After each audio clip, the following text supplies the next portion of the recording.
Travailler en réseau, c'est développer ses compétences numériques dès aujourd'hui et tout au long de la vie. On vit dans un univers où les frontières de temps et de lieu s'estompent, disparaissent. Les outils de communication évoluent sans cesse, à la vitesse grand V. Pour s'ouvrir sur le monde et être pleinement fonctionnel à l'ère du numérique, mieux vaut savoir communiquer, partager et collaborer efficacement en réseau. Mais ça veut dire quoi exactement, travailler en réseau?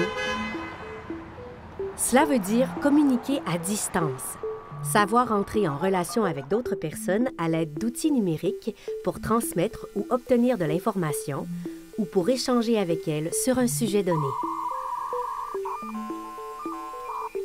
Cela veut aussi dire partager des contenus numériques pour les rendre accessibles à d'autres.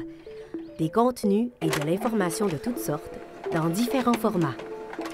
Travailler en réseau, ça veut surtout dire collaborer en réseau. C'est essentiel de nos jours.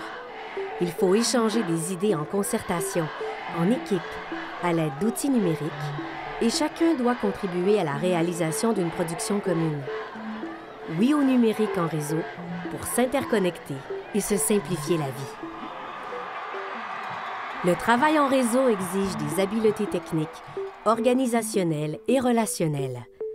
Pour le réaliser avec doigté sans vous arracher les cheveux, ne sautez pas une seule étape. Avant d'entreprendre la tâche, il faut définir ses objectifs et son contexte. Je communique avec qui? En temps réel ou en différé? Dans quel but? Publiquement ou en privé? Je partage des contenus avec des individus ciblés ou un large public.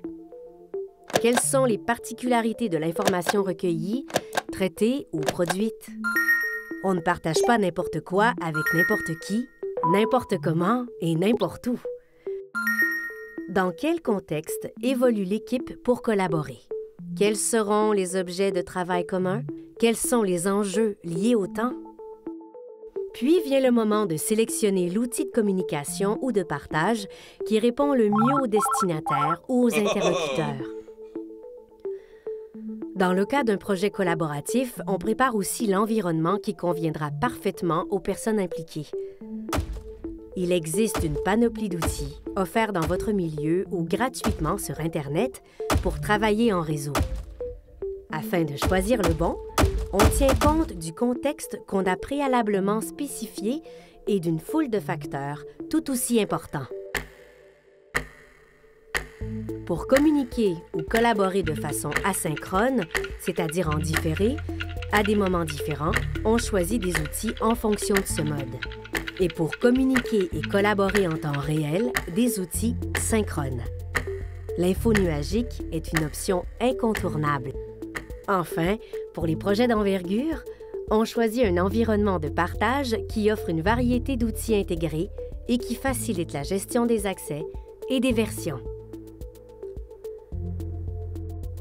Maintenant, qu'est-ce que ça prend d'autre pour arriver à bien travailler en réseau? Il faut prévoir les aspects organisationnels et logistiques. Une équipe efficace définit son mode de fonctionnement et planifie le déroulement des activités. Les outils de gestion sont névralgiques.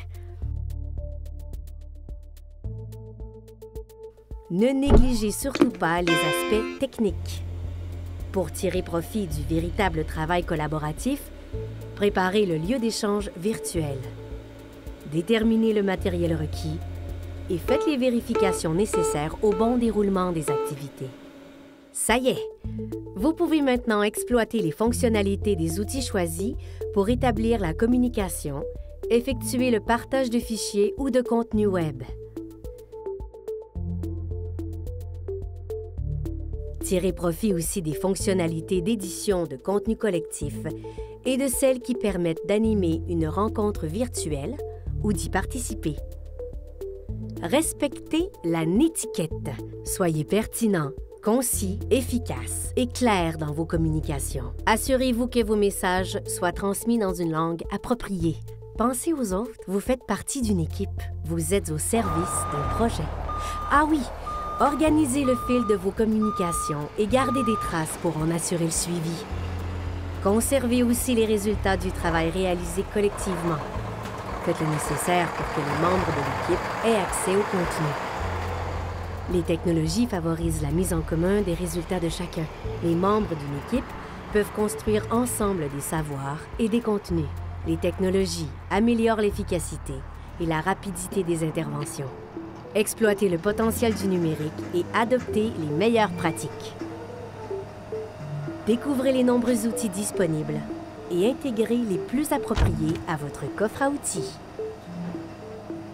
Pour en savoir plus sur les habiletés du profil TIC, visionnez les autres capsules de cette série et exploitez profiltic.ca pour les développer.